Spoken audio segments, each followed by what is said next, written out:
Jasmine Johnson jolted awake as the aircraft plummeted. Oxygen masks dangled. Passengers screamed. The intercom crackled, "Any fighter pilot on board? Please identify yourself immediately." Through the window, she saw the co-pilot's lifeless body being dragged away. She straightened her Air Force jacket. This wasn't how her vacation was supposed to start. Before we dive into this incredible story of courage in the face of discrimination, drop a comment telling us where you're watching from.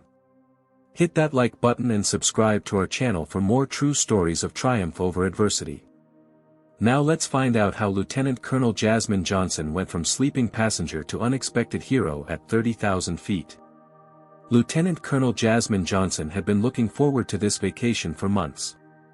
At 35, the decorated Air Force fighter pilot had an exemplary record, over 2,000 flight hours, 3 tours of duty, and commendations that filled an entire wall in her modest apartment. What she didn't have was the promotion she'd earned. "Take some time off, Johnson," her commanding officer had said that morning, sliding her discrimination complaint into a drawer without even reading it. "Cool off and we'll revisit this when you return." The complaint detailed a pattern of behavior from Colonel William Hayes, who had blocked her advancement while promoting less qualified white male officers. The evidence was clear, but so was the message: know your place. Jasmine had packed quickly, converting her anger into determination. She'd use these 2 weeks in Hawaii to strategize her next move. The military had been her life for 13 years, but she wouldn't spend another 13 fighting for basic respect. Airport security provided the first reminder of what she was escaping. "Random additional screening," the TSA agent announced, pulling her aside while white travelers streamed through unimpeded. Jasmine said nothing as they searched her bags for the second time. At the gate, the agent squinted at her first-class ticket. "May I see some additional identification? Just to verify this ticket is yours." The woman's eyes flicked between Jasmine's face and her ID card, skepticism evident. "Is there a problem?" Jasmine asked, keeping her voice level despite the familiar sting. "No, no problem," the gate agent said, finally scanning her boarding pass. "Enjoy your flight, Miss Johnson." "Lieutenant Colonel Johnson," she corrected, but the agent had already called the next passenger. On the plane, Jasmine located her first-class seat and placed her carry-on in the overhead compartment. A middle-aged white man in an expensive suit was already settled in the window seat. "I think you might be in the wrong section," he said without looking up from his phone. "Boarding for economy class isn't for another 15 minutes. Jasmine took a deep breath. "Actually, I'm in the right seat. 2B. She held out her boarding pass. The man glanced at it, then at her. "Oh. My mistake." He didn't apologize. "Bradley Reynolds," he said, offering his hand after she sat down. "I'm in medical equipment sales." "Lieutenant Colonel Jasmine Johnson," she replied with military precision. "Military, huh? My nephew's in the army. Enlisted right out of high school." His assumption was clear, he thought she was enlisted, not an officer. Jasmine nodded without correcting him. She'd had this conversation too many times. The flight attendant, Heather Wilson according to her name tag, moved through the cabin with pre-flight drinks. She smiled warmly at Bradley. "Anything to drink before takeoff, sir?" "Scotch, neat," he replied. When Heather turned to Jasmine, her smile tightened. "And for you?" The question had a different tone. "Sparkling water, please. No ice." Heather returned promptly with Bradley's scotch, setting it carefully on his armrest with a cocktail napkin. 10 minutes passed before she returned with Jasmine's water. "We were out in first class. I had to get this from the galley," she explained, handing Jasmine a plastic cup with ice. "No napkin." Jasmine looked at the ice floating in her drink. "I asked for no ice." "Oh, did you? I'm so sorry." Heather's apology lacked sincerity, but Jasmine was too tired to pursue it. The captain came over the intercom, introducing himself as Richard Collins, a 20-year veteran with the airline. As he walked through the cabin during his pre-flight check, he nodded to passengers. When he reached Jasmine's row, he paused momentarily, his eyes catching her Air Force jacket folded on her lap. Something unreadable flashed across his face before he continued down the aisle. Jasmine reached into her purse and took out a sleeping pill. 6 hours next to Bradley would be exhausting, and she needed rest before her vacation began. As the safety demonstration started, she swallowed the pill and closed her eyes, hoping to sleep through the flight and avoid any more microaggressions. She didn't notice Captain Collins return to the cockpit, nor the slight tremor in his hand as he prepared for takeoff. As the plane taxied toward the runway, Jasmine tried to relax, but Bradley Reynolds made it difficult. "So, Air Force, huh?" he said, eyeing her jacket. "What do you do?" "Administrative work." "I'm a fighter pilot," Jasmine replied. F-22 Raptors. Bradley's eyebrows shot up. "A female fighter pilot? That's unusual." "Not really. There are quite a few of us now." "Must be that affirmative action working out for you," he chuckled as though they shared a joke. "Good for you." Jasmine stiffened. She'd heard this before, the implication that her achievements came from quotas rather than skill. Every time she outperformed her peers, someone credited her gender or race. "My record speaks for itself," she said coolly. "Top of my class at the academy, 3 distinguished flying crosses, and over 2,000 flight hours." "No offense intended," Bradley backpedaled, not sounding sorry at all. "I'm sure you're very good." The plane lifted off, and Heather returned to take drink orders for the flight. She stopped at every first-class passenger before reaching Jasmine. "What can I get you?" she asked, her tone professional but cool. "Ginger ale, please." "No ice." Heather nodded and moved on without writing it down. When she returned with drinks, she handed Jasmine a Diet Coke. "With ice." "I asked for ginger ale," Jasmine pointed out. "Did you? I could have sworn you said Diet Coke." Heather looked put upon. "I'll get you a ginger ale when I finish serving." 20 minutes passed before Heather returned with the correct drink. By then, Jasmine had given up waiting. "I'm fine, thank you," she said, declining the beverage. "Suit yourself," Heather replied, taking the untouched Diet Coke as well. Jasmine's mind drifted to her first day at fighter training. She'd walked into a room of 30 pilots, 29 white men in her. The instructor had looked her up and down and said, "I hope you're not expecting special treatment, Johnson." She'd graduated first in that class. As the plane reached cruising altitude, 2 men across the aisle noticed her jacket. "You serve?" one asked. "Yes, Air Force." "Thank you for your service," the other said. "My son's thinking of enlisting." "What rank are you?" "Lieutenant Colonel." The men exchanged glances. "Wow, that's quite high for, well, you know." She knew. For a woman. For a black woman. The sleeping pill was beginning to take effect, making her eyelids heavy. Jasmine reclined her seat, hoping sleep would provide an escape. As she drifted off, she overheard Heather speaking to another flight attendant near the galley. "Thinks she's special because she's military. Probably just does desk work anyway. Acting all entitled." Jasmine had heard worse. Much worse. She let sleep claim her, drowning out the familiar prejudice. In the cockpit, Captain Collins discreetly swallowed 2 pills while his co-pilot, James Foster, was focused on the flight instruments. He'd been having chest pains for weeks but couldn't afford to lose flight status. His divorce had wiped out his savings, and his youngest daughter was starting college in the fall. "Everything okay, Captain?" Foster asked, noticing Collins massaging his left arm. "Fine. Just a little stiff," Collins lied, ignoring the pressure building in his chest. "Let's check the navigation systems. I'm getting some unusual readings." The autopilot light flickered once, then stabilized. Neither pilot noticed the brief anomaly as storm clouds gathered in their flight path. 2 hours into the flight, most passengers had settled into the routine of air travel. Some watched movies on seatback screens while others worked on laptops or dozed. Jasmine Johnson slept deeply, the sleeping pill having taken full effect. In the cockpit, the situation was deteriorating. "Captain, are you all right?" Co-pilot James Foster asked, noticing Colin's ashen face and labored breathing.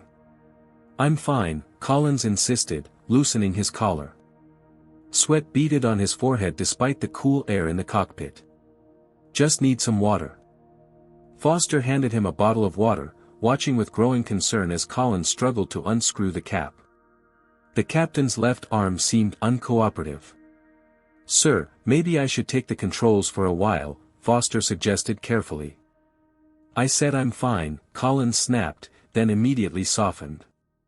"Sorry, James. Just tired." The weather radar showed a line of severe thunderstorms developing across their route. Foster began planning a course deviation when Captain Collins suddenly gasped and clutched his chest. "Richard?" Foster turned to see the captain's face contorted in pain. "Richard, talk to me." Collins couldn't speak.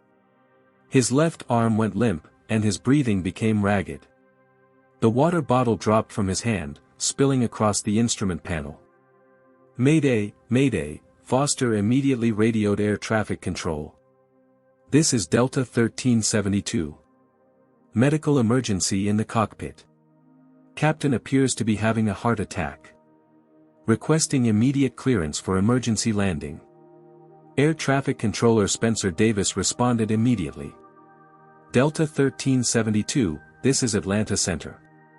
Understand medical emergency. Nearest suitable airport is Charleston International, bearing 045, distance 210 miles. Stand by for vectors." Foster struggled to keep the plane steady while attending to Collins. The autopilot was engaged, but the navigation system was showing inconsistencies after the water spill.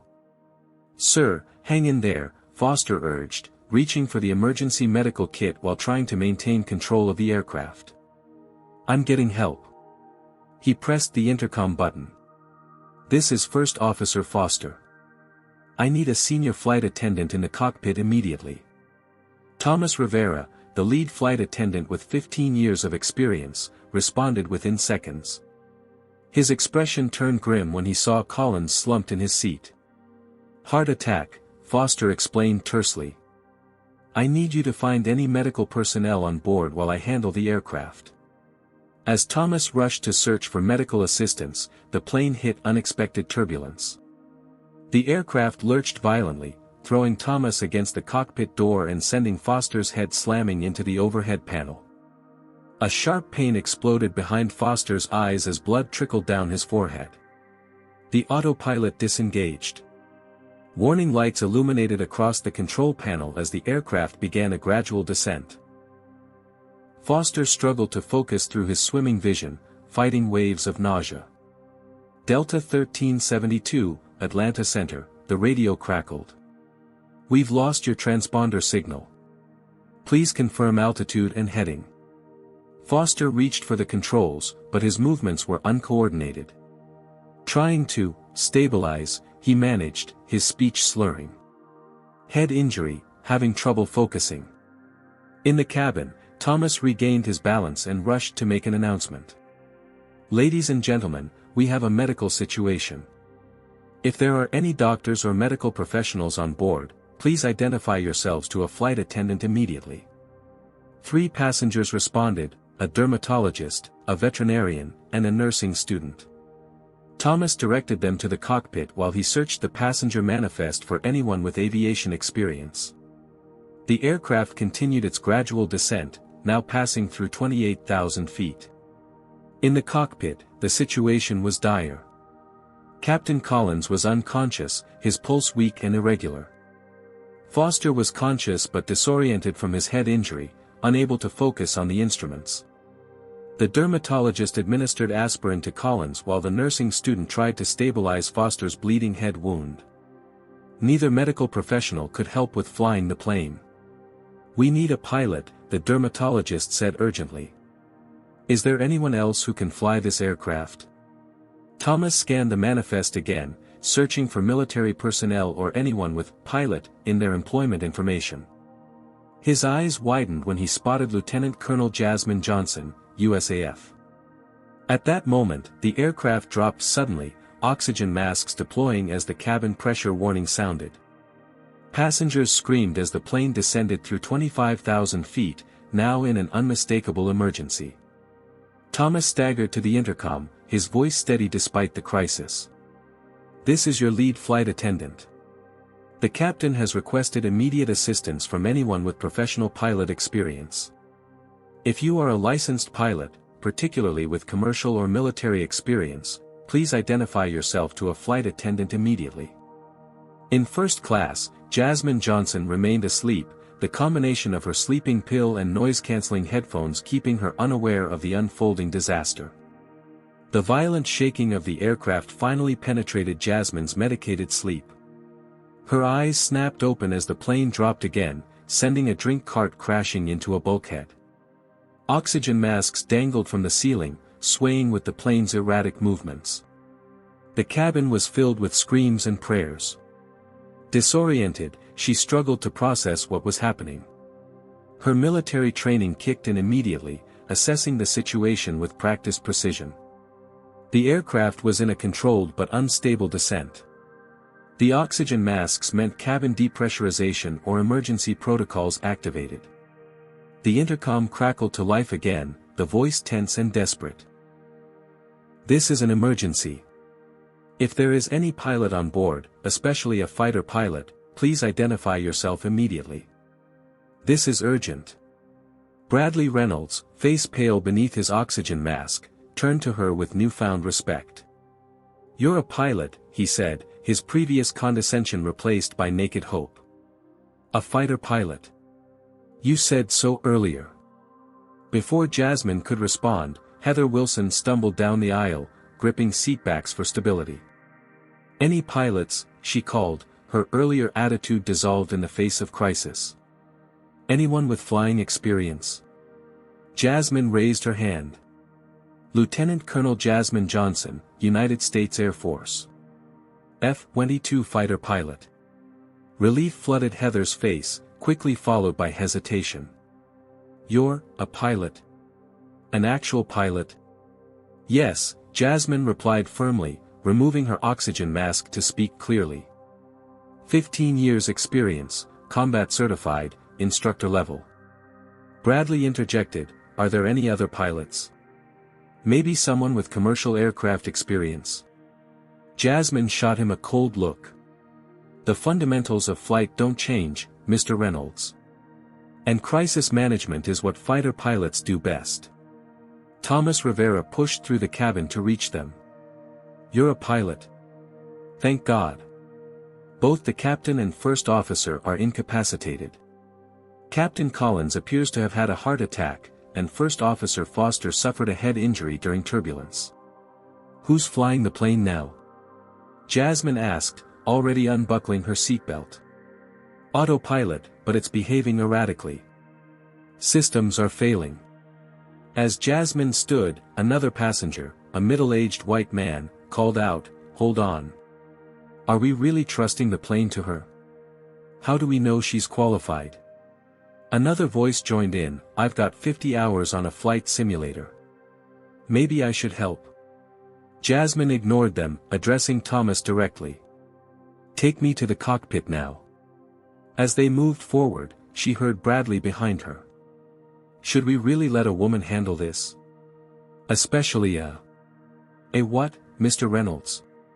Jasmine didn't slow down or turn around. "A decorated combat veteran? An expert pilot with thousands of flight hours? Please, finish your thought." Thomas led her to the cockpit where the grim scene confirmed the emergency. Captain Collins was unconscious, being tended to by a passenger identifying herself as a dermatologist. First Officer Foster sat slumped in his chair, a makeshift bandage around his head, blood seeping through. Lieutenant Colonel Johnson, USAF, she introduced herself crisply, assessing the situation. Status report. Foster looked up, his eyes struggling to focus. Systems failing, hydraulics compromised, navigation unreliable. We've lost contact with Atlanta Center. His speech was slurred, indicating possible concussion. Jasmine took the captain's seat, quickly familiarizing herself with the commercial controls. Different from her F-22, but the principles remained the same. She put on the headset and keyed the mic.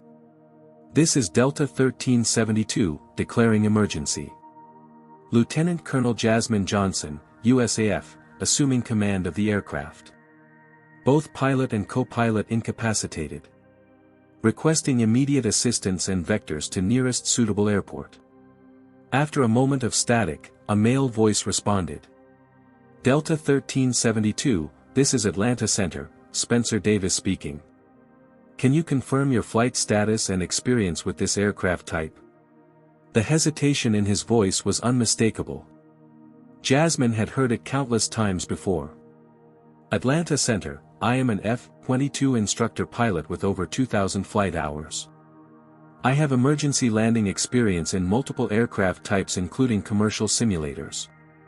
I am currently assessing aircraft status but require immediate assistance. Another pause. Roger that, ma'am. Nearest suitable airport is Charleston International, bearing 045, distance approximately 180 miles from your current position. Jasmine checked the fuel gauges. Negative, Atlanta. We have a fuel leak. We need something closer. Stand by, Delta 1372. While waiting for a response, Jasmine systematically checked the aircraft systems. The situation was worse than she initially thought. Hydraulic pressure dropping. Electrical systems intermittent. Fuel bleeding from the right wing tanks. Weather deteriorating ahead. Spencer's voice returned. Delta 1372, only option within your fuel range is Greenwood County Airport. Small regional field, 5,500-foot runway, minimal emergency equipment. Weather conditions marginal with approaching thunderstorms. Jasmine calculated their options. The main airports were too far with their fuel situation. Attempting to reach them would mean certain disaster. Atlanta Center, will take Greenwood. Send approach vectors. As she worked to stabilize the aircraft, Thomas returned with news that didn't surprise her. Some passengers are concerned about our situation, he said carefully.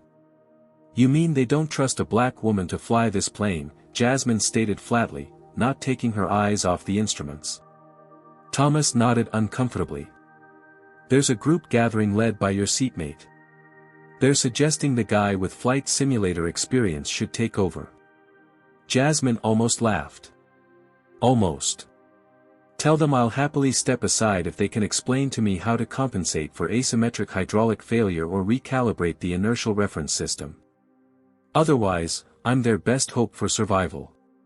Thomas left to handle the cabin situation while Jasmine continued working to keep the plane stable. Foster drifted in and out of consciousness beside her, occasionally offering fragments of useful information. Is this something you've experienced in your life? The assumption that you're less qualified because of your race or gender? Comment number 1 if you've ever had your abilities questioned unfairly, or number 2 if you've witnessed this happening to someone else. Like and subscribe to join our community of people sharing real stories about overcoming prejudice. Now, let's see how Jasmine handles not just a failing aircraft, but the failing faith of those whose lives are in her hands. Will her skills be enough to save everyone on board, including those who doubt her? Stay with us to find out. With a steady hand that belied her racing heart, Jasmine Johnson systematically assessed the aircraft's critical systems. Years of fighter pilot training had prepared her for crisis management, though never on a commercial airliner with 157 lives at stake. Atlanta Center, Delta 1372, she called over the radio. Current status: hydraulic system showing pressure loss in System A and B, electrical fluctuations affecting avionics, fuel leaking from right wing at approximately 300 pounds per minute. Requesting full weather briefing for Greenwood approach and emergency services readiness. Spencer Davis's voice had lost some of its earlier skepticism. Delta 1372, Greenwood weather showing ceiling 800 feet, visibility 2 miles and rain, winds 190 at 22 gusting 35. Thunderstorms moving into the area within the hour. Emergency services being notified but limited capabilities at this airport. Suggest considering alternate if possible. Negative on alternate, Jasmine replied, studying the fuel calculations. Fuel state critical due to leak. Greenwood is our only viable option. As she worked, First Officer Foster regained partial consciousness. Nav computer, unreliable, he mumbled, pointing weakly at the instrument panel. Manual approaches only. Jasmine nodded. Understood. Can you operate the radio while I fly? Foster attempted to sit up straighter but winced in pain. I'll try. Thomas Rivera entered the cockpit again. Colonel Johnson, we've moved Captain Collins to the first row of first class. The dermatologist and nursing student are monitoring him. His condition is stable but critical. Good, Jasmine replied. What's the cabin situation? Thomas hesitated. Under control, but tense. Several passengers are questioning your qualifications. Bradley Reynolds is particularly vocal. Of course he is, Jasmine muttered. Louder, she said, tell them I'm a bit busy flying the plane to show my credentials, but they're welcome to take over if they can explain how to handle asymmetric flap deployment with compromised hydraulics. Just then, Heather Wilson appeared behind Thomas. There's a man in business class, Mr. Peterson, who says he has flight simulator experience on this exact aircraft model. He's quite insistent that he should be in here. Jasmine didn't look up from the instruments. Flight simulator experience? On his home computer, I presume? I believe so, Heather admitted. And does Mr. Peterson know how to compensate for cascading electrical failures while managing a fuel leak and preparing for a manual approach to a short field in deteriorating weather conditions? Heather didn't answer. That's what I thought. Jasmine made a minor adjustment to their heading. I need everyone to secure the cabin for an emergency landing and keep passengers calm. That's how you can help me right now. As they left, Jasmine returned her full attention to flying. The aircraft was responding sluggishly to control inputs, a sign the hydraulic system was continuing to degrade. She needed to conserve what remained for the landing. Foster, she called to the semi-conscious co-pilot. I need the emergency checklist for hydraulic failure. He fumbled with the manual, his movements uncoordinated but determined. The radio crackled again. Delta 1372, Atlanta Center. We have Greenwood approach control standing by. Be advised we're tracking severe weather moving rapidly toward your destination. Estimated 20 minutes before conditions become prohibitive for landing. Copy that, Jasmine replied, calculating times in her head.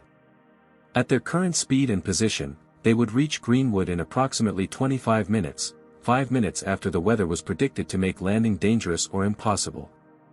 She thought back to her time in Afghanistan when she'd flown her F-22 through a sandstorm to provide emergency air support for a surrounded Army unit. Her commander had called it reckless. The Army captain whose men she saved called it heroic. The difference was perspective and survival. Atlanta Center, requesting direct vectors to Greenwood and priority clearance. We need to increase speed to beat the weather front. Delta 1372, cleared direct Greenwood. Descend and maintain 12,000 feet. Caution for increased fuel consumption at higher speeds. Risk acknowledged, Jasmine replied, already adjusting their course and adding power. The engines responded with a reassuring surge, though she noted the right engine's temperature rising slightly above normal parameters. The intercom in the cockpit buzzed. It was Thomas. Colonel, we have a situation. Bradley Reynolds and 4 other men are demanding access to the cockpit. They're claiming a woman can't handle the emergency and want to help with the landing. Jasmine almost laughed at the absurdity, almost. Tell them the cockpit door remains locked during emergencies per FAA regulations. Then remind them that interfering with flight crew during an emergency is a federal offense carrying a 20-year prison sentence. She heard raised voices through the door, then Thomas's firm response. She couldn't make out the words, but the tone suggested he was following her instructions exactly. "Foster, what's our hydraulic pressure now?" she asked, turning to the co-pilot. He squinted at the gauge. System A at 1,800 psi, fluctuating. System B down to 1,200 psi. System C stable at 2,900 psi. Not good, but manageable, if they didn't lose any more pressure before landing. Jasmine recalled a similar hydraulic failure during a training exercise in her F-22. She'd managed to land safely by using differential thrust and rudder control to compensate for the compromised ailerons. The principles would be similar here, though the larger aircraft would respond more slowly. Atlanta Center, Delta 1372. Request immediate handoff to Greenwood approach and current weather update. Delta 1372, stand by for handoff. Weather deteriorating faster than predicted. Ceiling now 600 feet, visibility 1 mile in heavy rain, winds 200 at 28 gusting 40. The conditions were approaching the minimums for the approach, even for an experienced pilot under normal conditions. This was far from normal. Jasmine felt a familiar calm settle over her, the same clarity she experienced during combat missions.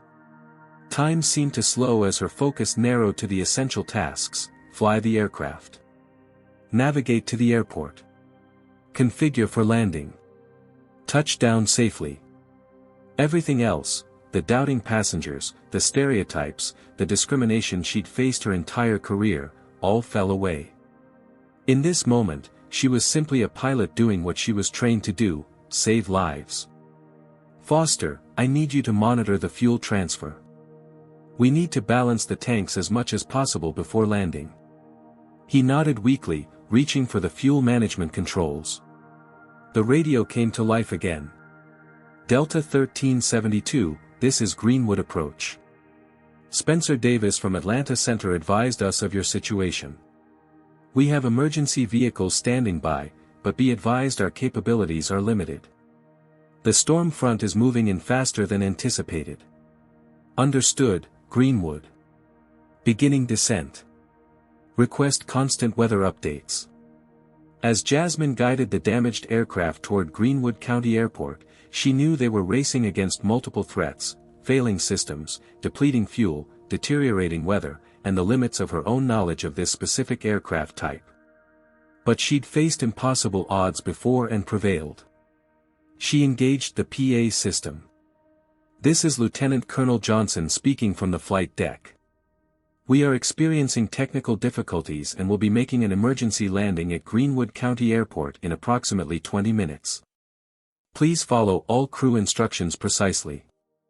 I have 15 years of experience as a fighter pilot with the United States Air Force and have handled similar emergency situations successfully. Remain calm and prepare for landing." As she released the button, she heard Foster murmur beside her, "Nice speech." Jasmine allowed herself a small smile. "Let's just hope I can deliver on those promises." The aircraft continued its descent toward Greenwood, racing the approaching storm and fighting against its failing systems. In the cabin, Thomas and the other flight attendants prepared the passengers for an emergency landing, while Jasmine focused on the complex task of flying a damaged commercial airliner, something she'd never done before outside of occasional simulator training. What she didn't say over the PA system was that their situation was far more precarious than she'd indicated. The landing would require all of her skill and more than a little luck. But fighter pilots weren't supposed to believe in luck. Only preparation, skill, and determination. Today, she would need all three. The aircraft shuddered as Jasmine guided it through a layer of turbulence. Rain began to streak across the windshield, reducing visibility and adding another layer of complexity to their already desperate situation. Delta 1372, Greenwood approach. Weather update, ceiling down to 500 feet, visibility 3/4 mile in heavy rain and thunderstorms.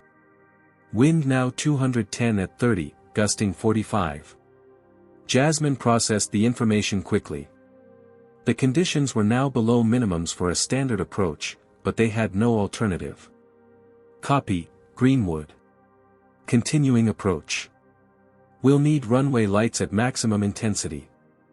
First Officer Foster, still fighting to stay conscious, pointed at the engine display. Engine 2, temperature rising. Oil pressure fluctuating. A quick glance confirmed his observation. The right engine was showing signs of stress, possibly related to the fuel system damage or electrical issues. If it failed during the approach, their already slim margins would vanish entirely. We'll need to adjust our approach profile, Jasmine said, thinking aloud. Maintain a higher speed until final to give us options if the engine fails, then configure late for landing. It was a fighter pilot's approach strategy, not a commercial airline procedure, but their situation was far from standard. The cabin intercom buzzed again. Thomas's voice came through, tension evident despite his professional tone. "Colonel, we've secured the cabin for emergency landing, but we have another situation developing."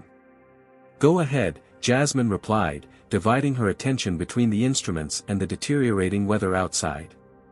"Bradley Reynolds has organized a group of male passengers. They're demanding we let them into the cockpit, claiming a woman can't handle the landing in these conditions. They're becoming aggressive." Jasmine's jaw tightened. Even now, with lives hanging in the balance, the prejudice continued. "What's your assessment of the threat level, Thomas?" 6 men, becoming increasingly agitated. They're positioned near the cockpit door. "I've informed them that interfering with the flight crew is a federal offense, but they're not backing down."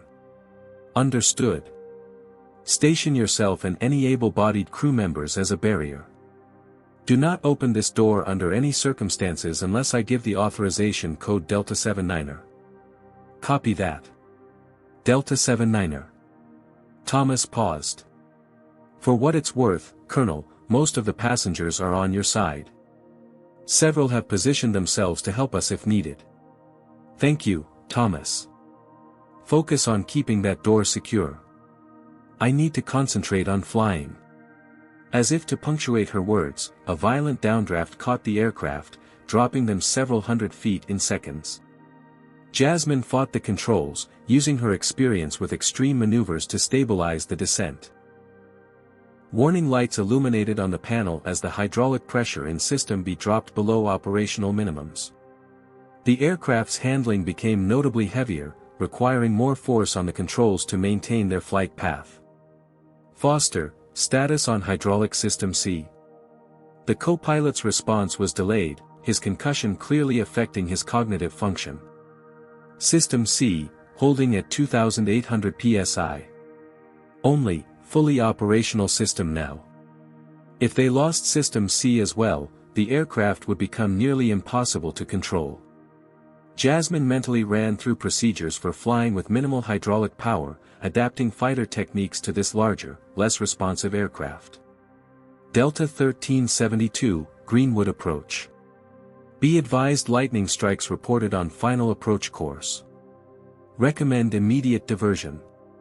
Jasmine checked their fuel state. The leak had worsened, accelerating their fuel consumption.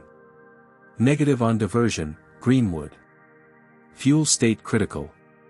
We're coming in. Through the rain-streaked windshield, lightning flashed, momentarily illuminating the dark clouds ahead. They were flying directly into the heart of the storm.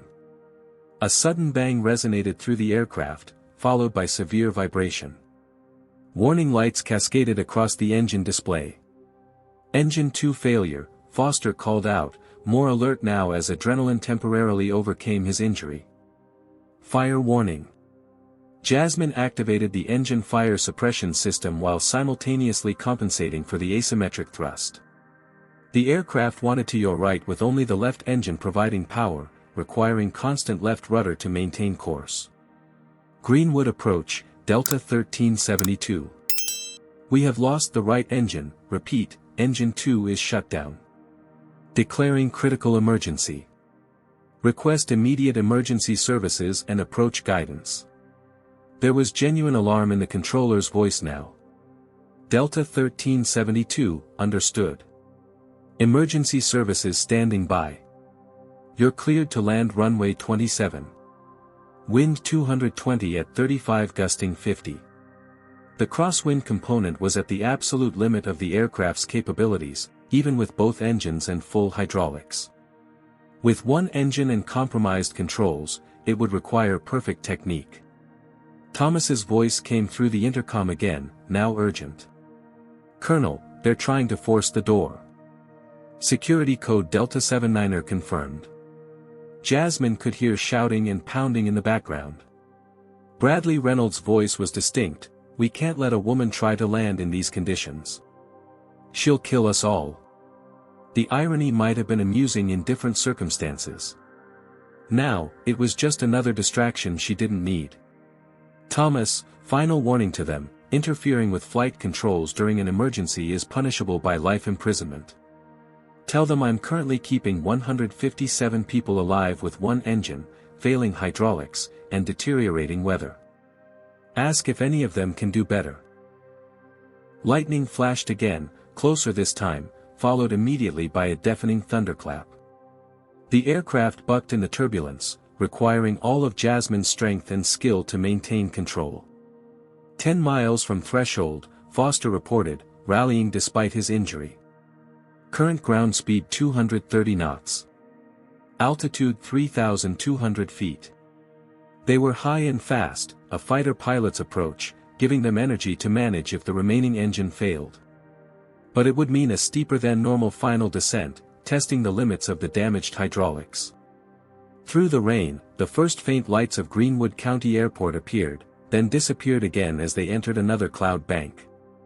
The aircraft pitched violently as wind shear buffeted them from multiple directions. Jasmine's muscles strained against the resistant controls. In her F-22, fly-by-wire systems would have made these corrections effortless. Here, with failing hydraulics and manual reversion, every adjustment required brute strength combined with finesse. 5 miles, Foster called. Decision height in 1 minute. Decision height, the altitude at which they must either commit to landing or execute a missed approach.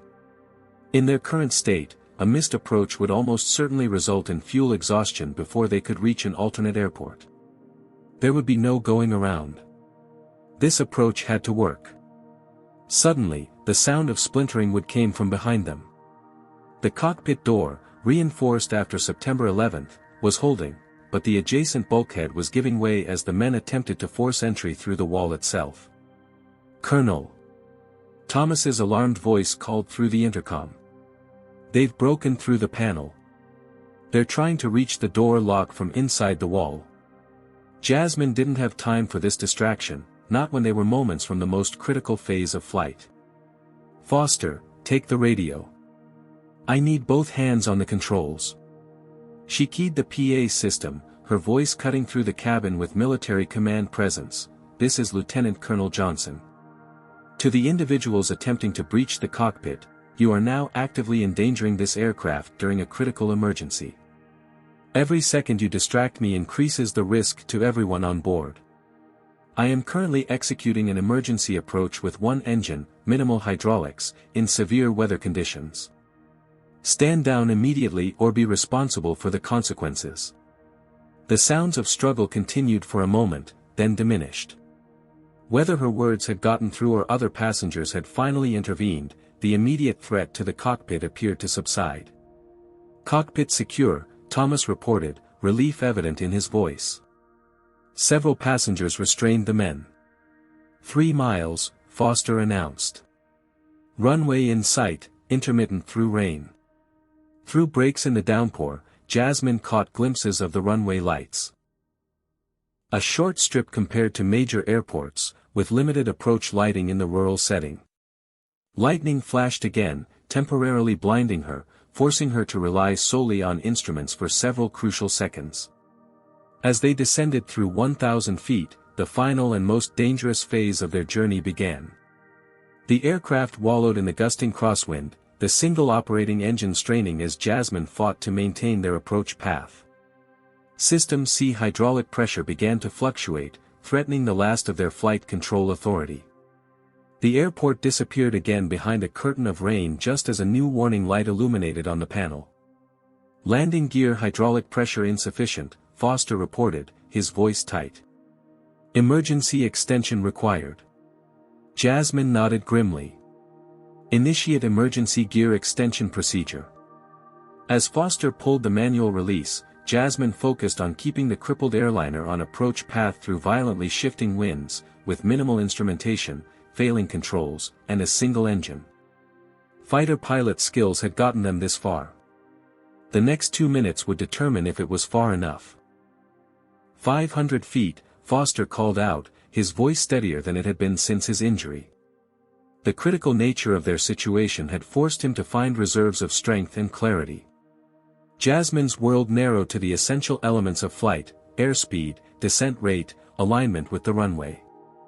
The storm raged around them, making the massive airliner feel like a leaf in a hurricane. Rain lashed against the windshield in horizontal sheets, giving them only occasional glimpses of the runway lights. Gear emergency extension complete, Foster reported. 3 green lights. Gear is down and locked. Greenwood Tower, Delta 1372 on final approach, gear confirmed down, Jasmine transmitted. Request runway light intensity maximum.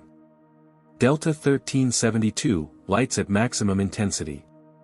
Wind now 230 at 38 gusting 55. Use caution for severe wind shear on final. Emergency vehicles in position. The crosswind component had increased beyond the aircraft's certified limits. Under normal circumstances, they would divert immediately. These were not normal circumstances. 400 feet, Foster continued the altitude callouts. Sync rate 600 feet per minute. The aircraft shuddered violently as they encountered wind shear, a sudden change in wind direction and speed that could drive an aircraft into the ground if not countered immediately. Jasmine's fighter pilot instincts took over, adding power to maintain energy while adjusting their flight path. Wind shear. Wind shear. The automated warning system finally caught up to what Jasmine had already detected and corrected for. In her mind, she flashed back to her combat instructor during fighter training. Colonel Marcus Williams, a decorated pilot who had made it clear from day one that he didn't believe women belonged in fighter squadrons. "Johnson, you think you can handle an aircraft when things get rough?" he had challenged during a particularly intense simulation. "When the missiles are flying and the G-forces are crushing you and your jet is falling apart around you?" She had met his gaze steadily. "Try me, sir." For the next 6 months, he had tested her limits in every conceivable scenario, pushing her harder than any other student. What she hadn't realized until graduation was that he wasn't trying to make her fail, he was making sure she would succeed when it mattered most. Like now. 300 feet, Foster called. Localizer alive. Runway in sight. Through the rain, the runway lights appeared again, a fragmented line of brilliance in the storm-darkened landscape. Jasmine aligned the aircraft, fighting the crosswind that threatened to push them off course. "Flaps 30, she ordered. With only one engine, the additional drag from the flaps would require precise power management. Foster moved the flap lever, but the indicator showed an asymmetric deployment. Flap malfunction. Right side at 15, left side at 30. The aircraft immediately wanted to roll right, the differential lift from the mismatched flaps creating a powerful rolling moment. Jasmine countered with left aileron and rudder, her muscles straining against controls that were growing increasingly resistant as the hydraulic systems continued to degrade. 200 feet, Foster called, tension evident in his voice. Sync rate 800 feet per minute. Too steep. They were descending too quickly, the combination of the crosswind, asymmetric flaps, and single-engine operation conspiring to destabilize their approach. Jasmine added power to the remaining engine, arrested the excessive descent, and continued to fight the aircraft's tendency to roll right and yaw left. It was like trying to balance a spinning plate on a stick during an earthquake. Every correction required immediate counter-corrections to prevent over-control. 100 feet, Foster called. Runway dead ahead. Lightning flashed directly in front of them, momentarily blinding Jasmine. For 2 critical seconds, she flew purely by feel and instrument cross-check, unable to see the runway. 50 feet, 40, 30. The ground proximity warning system began its automated callouts, a computerized voice joining Foster's in counting down their height above the runway. 20, 10. Jasmine began the flare maneuver, gradually pitching the nose up to soften their touchdown. With asymmetric flaps and a gusting crosswind, it required every bit of her skill and experience. The aircraft floated momentarily, caught in a wind shear that threatened to push them beyond the limited runway length. Jasmine adjusted, canceling the crosswind correction at precisely the right moment to align the aircraft with the runway centerline. The left main gear touched first, followed by the right, and finally the nose gear settled onto the rain-soaked runway. They were down, but their challenges weren't over. Thrust reversers, Jasmine called, before remembering they had only one functioning engine. Left engine reverse thrust only. The deceleration was asymmetric, pulling the aircraft to the left.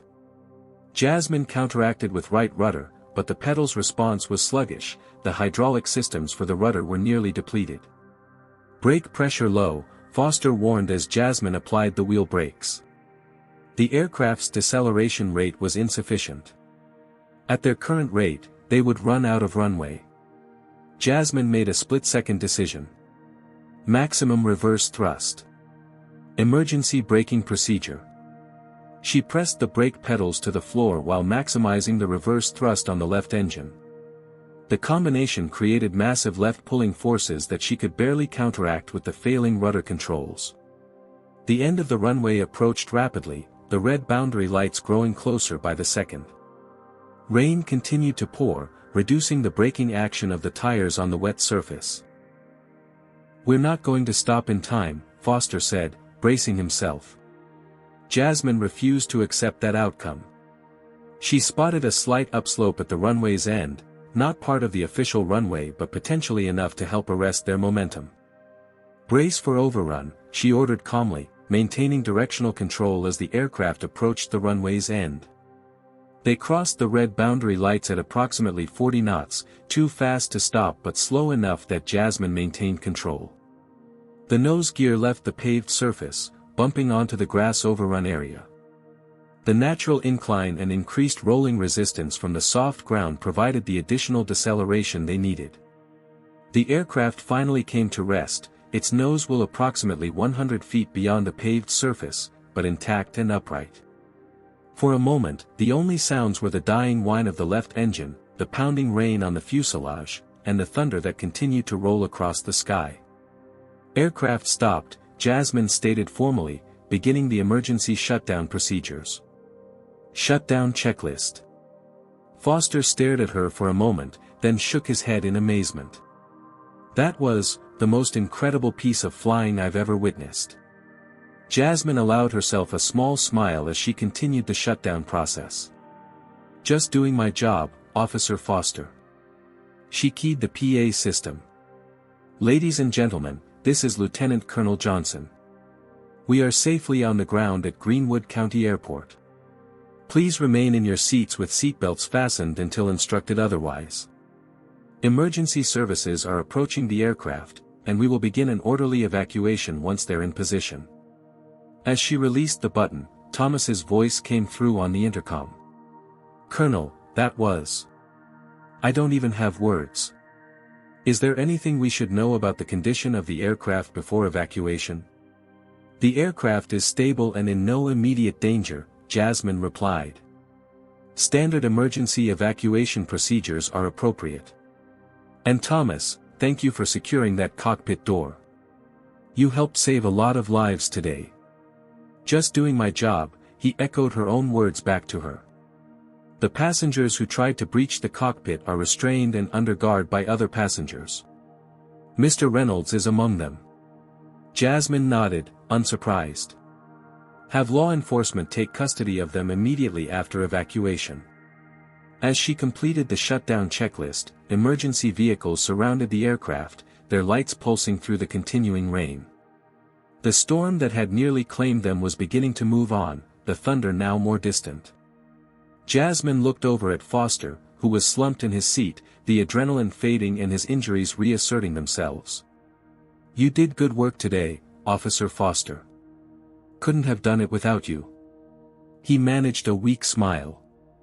All I did was call out numbers. You flew a commercial airliner with one engine, failing hydraulics, and asymmetric flaps to a perfect landing in conditions that would challenge any pilot in the world. And you did it all while some idiots were trying to break into your cockpit because they couldn't believe a black woman could be that good.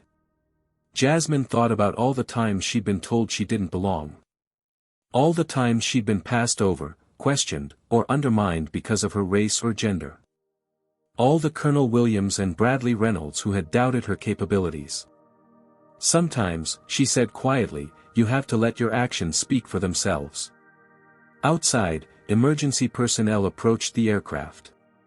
It was time to complete this extraordinary journey by getting everyone safely off the damaged plane. Jasmine took one last look at the flight deck, the place where, against all odds and expectations, she had just accomplished something remarkable. Then she stood up, straightened her Air Force jacket, and prepared to lead the evacuation with the same calm competence that had brought them safely to the ground. Emergency vehicles surrounded the damaged aircraft, their flashing lights creating a surreal strobe effect through the rain-spattered cockpit windows. First responders in bright yellow gear moved purposefully toward the plane, coordinating with the ground crew at Greenwood County Airport. Jasmine completed the emergency shutdown checklist with Foster's assistance, securing the aircraft's systems. She keyed the intercom one final time. Thomas, begin evacuation procedures. Priority to injured passengers, including Captain Collins. Use all available exits except the right rear, as we're partially off the runway on that side. Copy that, Colonel, Thomas replied, professionalism evident in his voice despite the stress of the situation. Jasmine turned to Foster, who was struggling to stay conscious now that the immediate crisis had passed. Let's get you out of here, she said, unbuckling his harness. Can you stand? Foster nodded weakly. Think so. Just need a hand. Supporting the injured co-pilot, Jasmine helped him from his seat and toward the cockpit door. When she opened it, she found Thomas waiting with a flight attendant named Michael. We'll take him, Thomas said, shifting to support Foster's weight. Emergency medical personnel are waiting at the bottom of the slide. Michael looked at Jasmine with undisguised admiration. Colonel, that was the most incredible thing I've ever seen. Jasmine simply nodded. The evacuation? On schedule, Thomas confirmed. Captain Collins has been evacuated first, followed by other injured passengers. Main cabin evacuation is proceeding in zones. And our cockpit invaders? Thomas's expression hardened slightly. Restrained and under guard by airport security, who boarded through the service door. Mr. Reynolds is quite vocal about his innocence. I'm sure he is, Jasmine replied dryly. Make sure all evidence is preserved. I want charges filed. As Thomas and Michael helped Foster toward the nearest exit, Jasmine took a moment alone in the cockpit. The adrenaline that had carried her through the crisis was beginning to ebb, leaving her hands with a slight tremor. She took a deep breath, steadying herself. The aircraft had survived, though just barely. One engine destroyed, hydraulic systems compromised, flaps asymmetric, landing gear deployed by emergency procedure, and they'd overrun the runway by 100 feet. But they were on the ground, and from what she'd heard so far, there were no serious injuries among the passengers. A voice crackled over the radio, startling her. Delta 1372, Greenwood Ground. Emergency Services Coordinator requests cockpit communication. Jasmine picked up the headset one last time. Greenwood Ground, Delta 1372, go ahead. This is Emergency Coordinator Ramirez. Just wanted to confirm, aircraft is fully shut down and safe for approach. Affirmative, Jasmine replied. All systems secured. Evacuation in progress through standard exits. Be advised we have several individuals who attempted to breach the cockpit during the emergency. They're currently restrained and awaiting law enforcement. Copy that. Law enforcement is on scene and has been notified. Jasmine completed her final checks of the cockpit, ensuring nothing was overlooked in the emergency, then made her way to the nearest exit. The main cabin was mostly empty now, with flight attendants directing the last few passengers toward the emergency slides. The storm had diminished to a steady rain, no longer the violent tempest that had nearly claimed them. As she moved through the cabin, passengers who hadn't yet evacuated stared at her with expressions ranging from awe to embarrassment. Several nodded respectfully. One elderly woman reached out to squeeze her hand as she passed. "God bless you, young lady," the woman said, her eyes moist. "I've been flying for 60 years, and I've never been so scared, or so grateful." Jasmine smiled, touched by the simple sincerity. "Thank you, ma'am. Let's get you safely on the ground now." Near the front exit, she encountered Heather Wilson, the flight attendant who had treated her dismissively at the beginning of the flight. Heather couldn't meet her eyes. "Colonel Johnson," she began, her voice uncharacteristically humble, I'm sorry about earlier. And thank you for saving our lives." Jasmine regarded her evenly. "We all did our jobs today, Ms. Wilson. Some better than others, but in the end, we got everyone on the ground safely. That's what matters." Heather nodded, clearly uncomfortable but seemingly sincere. "Yes, ma'am." Outside the aircraft, organized chaos reigned as emergency responders triaged passengers, most of whom had only minor injuries from the turbulence and rough landing. Ambulances stood by, already loading the more seriously injured, including Captain Collins and First Officer Foster. As Jasmine descended the emergency slide, a tall man in an air traffic controller's uniform approached. "Lieutenant Colonel Johnson. Spencer Davis, Atlanta Center." Jasmine recognized the voice from their radio communications. "Mr. Davis. Thank you for your assistance during our approach." Davis shook his head, rain dripping from his cap. "No, thank you. I've been controlling for 15 years, and I've never seen anything like what you pulled off today." He hesitated, then added, "I owe you an apology for my initial skepticism." "You're not the first," Jasmine replied evenly. "Probably won't be the last." Before Davis could respond, they were interrupted by a commotion near one of the emergency response vehicles. Bradley Reynolds, hands cuffed behind him, was loudly proclaiming his innocence to a sheriff's deputy. "This is ridiculous. I was trying to help. That woman had no business flying a commercial aircraft. I was acting in everyone's best interest." The deputy looked thoroughly unimpressed. "Sir, you're under arrest for interference with a flight crew during an emergency, attempted breach of a cockpit during flight, and about 5 other federal charges I'll let the FBI explain to you." Reynolds spotted Jasmine and Davis, his face contorting with indignation. "There she is. Ask her." "I was just trying to ensure the safety of the passengers." The deputy glanced at Jasmine questioningly. "Mr. Reynolds and 5 other male passengers attempted to break through the cockpit bulkhead during our final approach," Jasmine stated professionally. "They were explicitly warned that their actions were endangering the aircraft and ordered to stand down. They refused. Their actions directly compromised our ability to safely land this aircraft and put everyone on board at risk." Reynolds' face reddened. "That's not." "Sir," the deputy interrupted, "you have the right to remain silent. I suggest you use it." As Reynolds was led away, still protesting, a news van pulled up to the perimeter established by airport security. Reporters with cameras and microphones began filming the scene, clearly drawn by reports of the emergency landing. An airport official approached Jasmine. "Colonel Johnson, the media is requesting a statement from the pilot who landed the aircraft." "You're under no obligation, of course." Jasmine considered for a moment. Normally, airline protocol would have the captain handle media relations.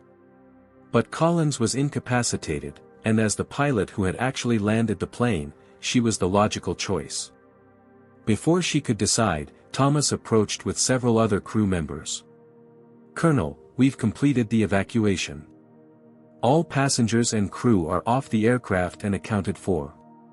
"Thank you, Thomas. Excellent work by you and your team."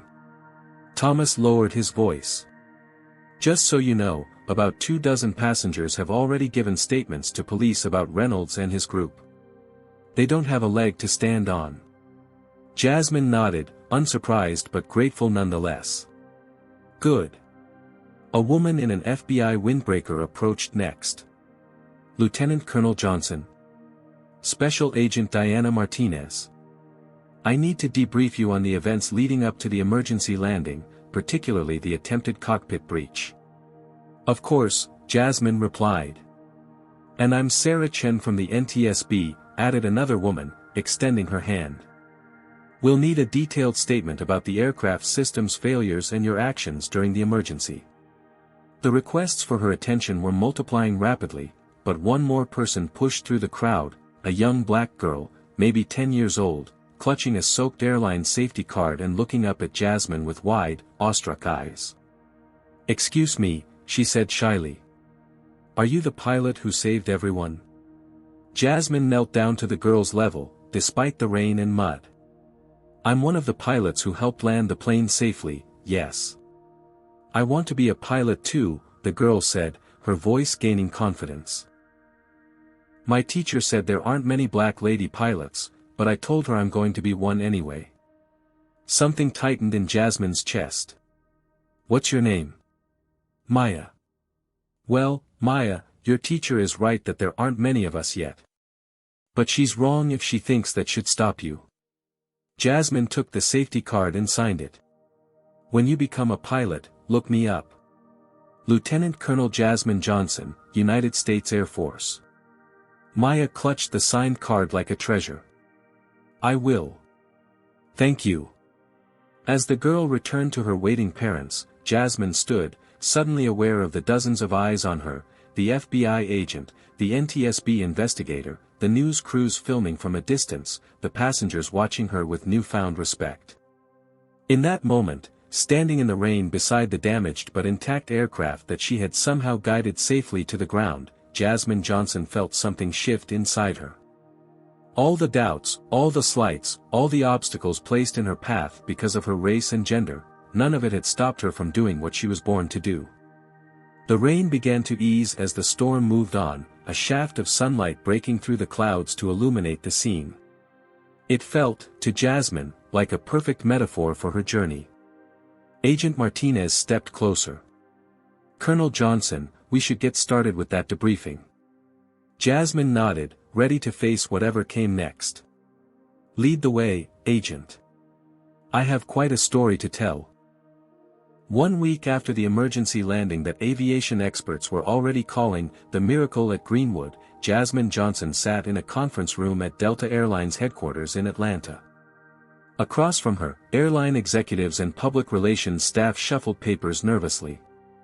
"Lieutenant Colonel Johnson," began CEO Richard Thornton, "on behalf of Delta Airlines and the families of all 157 souls on board Flight 1372, I want to express our profound gratitude for your extraordinary actions." Jasmine nodded, accepting the thanks with professional grace. The past week had been a whirlwind of debriefings, interviews, and medical checkups. She'd slept little, replaying the landing in her mind, analyzing what she could have done better. "Our investigation, in cooperation with the NTSB and FAA, has determined that Captain Collins suffered a massive heart attack due to an undiagnosed cardiac condition," Thornton continued. "Medical records indicate he had been experiencing symptoms for months but had concealed them to avoid being grounded." "And First Officer Foster?" Jasmine asked. "Recovering well. His concussion was severe but with no permanent damage. He's expected to return to duty in approximately 3 months. Thornton slid a folder across the table. This is our formal recognition of your actions, including a lifetime of first-class travel on any Delta flight. Additionally, we'd like to offer you a position as a specialized training consultant for our pilot program, focusing on emergency procedures and crisis management. Your experience would be invaluable. Jasmine opened the folder, scanning the documents inside. The offer was generous, allowing her to maintain her Air Force career while consulting for Delta during leave periods. Thank you, Mr. Thornton. I'll consider it carefully. Please do. Our chief pilot is particularly eager to incorporate your fighter pilot techniques into our training program. The way you handled asymmetric flaps with single-engine operation was unprecedented in commercial aviation. As the meeting concluded and Jasmine prepared to leave, Thornton had one final question. The passengers who attempted to breach the cockpit, do you intend to testify against them? Yes, Jasmine replied without hesitation. Mr. Reynolds and his accomplices endangered everyone on that aircraft. Their actions must have consequences. Thornton nodded, seemingly relieved by her answer. The airline fully supports this position. Their behavior was inexcusable. Outside Delta headquarters, Jasmine checked her phone to find 3 missed calls from her Air Force commanding officer. Before she could return the calls, her phone rang again. Air Force Colonel Gregory Matthews, the new base commander who had replaced Hayes 2 days ago. Lieutenant Colonel Johnson, she answered crisply. Johnson, I've been trying to reach you, Matthews said without preamble.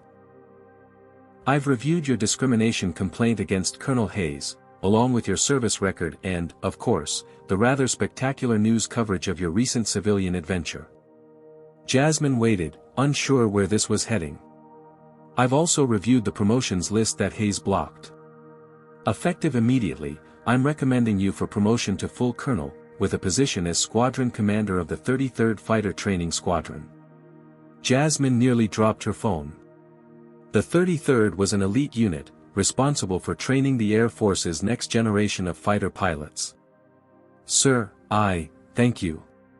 Don't thank me, Johnson. I'm just correcting a mistake. Hayes has been reassigned to an administrative position pending investigation of several discrimination complaints, not just yours. He'll be retiring early, I expect. After ending the call, Jasmine sat in her rental car, processing this unexpected turn of events. The promotion she deserved, finally awarded. A squadron command, a position of influence where she could shape the future of fighter aviation. Her phone buzzed with a text from Thomas Rivera, the lead flight attendant who had become a friend during their shared ordeal. Turn on CNN. She switched on the car and tuned the radio to a news station, catching the middle of a report. Bradley Reynolds and 4 other passengers are facing federal charges including interference with flight crew members, attempted breach of a cockpit during flight, and endangering an aircraft.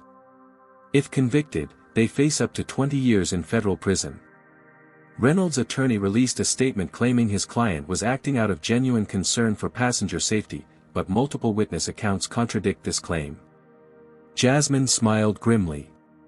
Justice would be served there as well. Her phone buzzed again.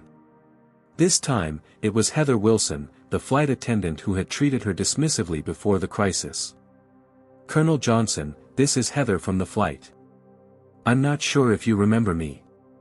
I remember, Jasmine replied neutrally. I wanted to apologize properly for how I treated you.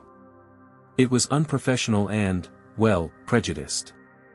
I've been doing a lot of thinking since the landing, about the assumptions I make about people based on race. I'm not asking for forgiveness, just letting you know that you changed my perspective. The apology seemed sincere, if uncomfortable. Thank you for calling, Heather. I appreciate your honesty. After disconnecting, Jasmine was about to start driving when a knock on her window startled her. It was Bradley Reynolds. She rolled down the window just enough to speak. Mr. Reynolds. You're out on bail, I presume? His expression was a mixture of embarrassment and lingering defiance. "Look, I just wanted to say, well, you proved me wrong, okay? I still think what I did was justified based on what I knew at the time, but, you're clearly a capable pilot." The non-apology was exactly what Jasmine expected. "Is that all, Mr. Reynolds? I was hoping maybe you'd consider putting in a good word with the prosecutor," he said, his true motivation becoming clear. "My lawyer says they're making an example of me. Actions have consequences, Mr. Reynolds. Perhaps this will be a learning opportunity for you, as the flight was for me." She rolled up the window and drove away, leaving him standing in the parking lot. Her next stop was Children's Hospital of Atlanta. The airline had arranged for her to meet with a group of young aviation enthusiasts, including Maya, the girl from the emergency landing who dreamed of becoming a pilot. As she entered the hospital's activity room, 15 children, predominantly girls of color, looked up in awe. Maya rushed forward, still clutching the signed safety card, now laminated to preserve it. "Colonel Johnson. You came." "Of course I did," Jasmine smiled, kneeling to hug the excited child. "I always keep my promises." For the next hour, Jasmine answered questions about flying, about the emergency landing, about what it was like to be a fighter pilot. The children's curiosity was boundless, their excitement infectious. "Were you scared?" one little girl asked. "Yes," Jasmine answered honestly. "Being brave doesn't mean you're not scared. It means you do what needs to be done despite the fear." "Did the bad men who tried to stop you get in trouble?" asked another child. "They did. When people do wrong things, they have to face the consequences." "Is it hard being a black lady pilot?" Maya asked, the question cutting to the heart of things in the way that only children can. Jasmine considered her answer carefully. "Sometimes it is. Some people don't think we belong in the cockpit. But every time one of us succeeds, we make it a little easier for those who come after us." She looked around the room, at all the hopeful young faces. "Like all of you." As the session concluded, a hospital administrator approached with a request. "Colonel Johnson, we have a special patient who couldn't join the group. 14-year-old Zoe is undergoing cancer treatment and can't leave her room. She's another aspiring pilot. Would you mind?" "Lead the way," Jasmine said without hesitation. In a private room decorated with model airplanes and NASA posters, Zoe sat up in bed, her eyes lighting up as Jasmine entered. Despite the medical equipment and the physical toll of her treatment, her spirit shone through. "You're her. You're the pilot who saved everyone." Jasmine spent another hour with Zoe, answering questions and eventually helping her use a flight simulator program on her laptop. As she prepared to leave, Zoe asked one final question. "Colonel Johnson, do you think I can still be a pilot? Even with cancer?" Jasmine took the girl's hand. "Zoe, if there's one thing I've learned, it's that the only limits that matter are the ones we accept. Beat this cancer, and I'll personally help you apply to the Air Force Academy." The girl's smile was like sunshine breaking through clouds. As Jasmine finally headed to the airport for her flight back to base, she reflected on the extraordinary turn her life had taken in just 1 week. From sleeping passenger to national hero, from overlooked officer to squadron commander. The terminal was crowded as she approached the security checkpoint, her uniform drawing attention and respectful nods. The TSA agent checking IDs did a double take when he read her name. "Colonel Johnson. The pilot from Flight 1372. His demeanor shifted immediately from bureaucratic to admiring. "Ma'am, it's an honor. Please, follow me." Instead of the additional screening she'd grown accustomed to, Jasmine was escorted through an expedited security lane. At the gate, the staff recognized her immediately. "Colonel Johnson, we've upgraded you to first class," the gate agent said warmly. "It's the least we can do." Boarding the plane for her flight home, Jasmine was stopped by the captain, who stood at the cockpit door. He was an older white man with silver hair and the confident bearing of someone with decades in the air. To Jasmine's surprise, he snapped to attention and saluted her, a military courtesy not typically seen in civilian aviation. "Colonel Johnson, Captain Robert Morgan. It would be our honor to have you visit the flight deck during cruise if you're interested." Jasmine returned the salute. "Thank you, Captain Morgan. I'd like that." As she settled into her first-class seat, a young black flight attendant approached. "Colonel Johnson. I just wanted to say thank you. I'm studying for my private pilot's license, and what you did, it means more than I can express." The simple sincerity of these interactions touched Jasmine deeply. For years, she had fought against prejudice and discrimination, proving herself over and over again. Now, in the most dramatic way possible, she had shown beyond any doubt what she was capable of. More importantly, she had opened doors for others, for Maya, for Zoe, for the young flight attendant pursuing her pilot's license, and for countless others who would see her story and think, if she can do it, so can I. As the plane accelerated down the runway and lifted into the sky, Jasmine gazed out the window at the world falling away below. She thought about all the barriers she had overcome, all the challenges she had faced, and all the opportunities now opening before her. In the moment of greatest crisis, when lives hung in the balance, it hadn't been her race or gender that mattered, only her skill, her training, and her determination. And in proving herself, she had changed minds and opened hearts in ways that complaints and protests never could. The aircraft banked gracefully toward her destination, and Jasmine Johnson, fighter pilot, hero, and newly promoted colonel, smiled at the limitless horizon ahead. Jasmine Johnson's story teaches us powerful truths about overcoming discrimination. First, excellence is the most effective response to prejudice. Her extraordinary skill silenced doubters more effectively than words ever could. Second, persistence through adversity builds the strength needed for life's unexpected challenges. Jasmine's military career prepared her for a crisis nobody anticipated. Third, representation matters profoundly. When Jasmine saved that plane, she changed minds immediately but also inspired future generations of pilots who saw someone like themselves succeeding against all odds. Fourth, true leadership means performing under pressure while maintaining dignity. Jasmine never lowered herself to her detractors' level even when they actively endangered lives. Finally, systemic change requires both individual excellence and institutional accountability. Jasmine's promotion came only after her public heroism forced a reckoning with the discrimination that had held her back. Her story reminds us that justice often requires both extraordinary individual effort and systems willing to correct their failures. What moment in Jasmine's story resonated most with you? Was it her skillful landing, her interactions with Bradley Reynolds, or perhaps her inspiring young Maya? Comment below with your thoughts. If this story of triumph over racism touched you, please hit that like button and subscribe for more powerful racism stories that illuminate the human spirit. Share this video with someone facing discrimination or doubting their abilities in the face of prejudice. Have you witnessed similar racism stories in your own life? Let us know in the comments. Thank you for experiencing this journey with us, and remember, your authentic skills and determination will always speak louder than prejudice. Until our next Racism Stories episode.